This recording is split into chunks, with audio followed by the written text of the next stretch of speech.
So this is going to be my list for the most disappointing movies of 2022. Basically, these are movies that I kind of expected more from, and they were just kind of disappointing to me. Starting off with Morbius, is there anything I need to say that hasn't been said already about this movie? Like, seriously, very disappointing. Jurassic World Dominion was one of those movies I kind of expected more from, bringing back the Golden Trio, giving us this conclusion to this story. Had an interesting concept with dinosaurs roaming the earth, and then we get a story about locusts. Like, seriously, locusts? I just expected more from this.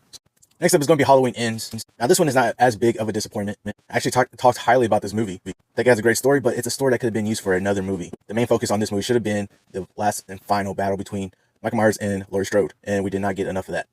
So although this movie was actually kind of good to me and had a good story that could have been used for another movie, my most disappointing part about this was that we did not get enough of that battle. And lastly, it's going to be Samaritan. Movie starring Sylvester Stallone where he's playing a retired superhero. Definitely was a role that he was made for. This one wasn't a big disappointment, but the thing I was kind of expecting was just expecting a little bit more. Had a forgetful villain. Really didn't have a whole lot going for him. But nonetheless, I still kind of enjoyed the movie and just seeing Sylvester Stallone in this role.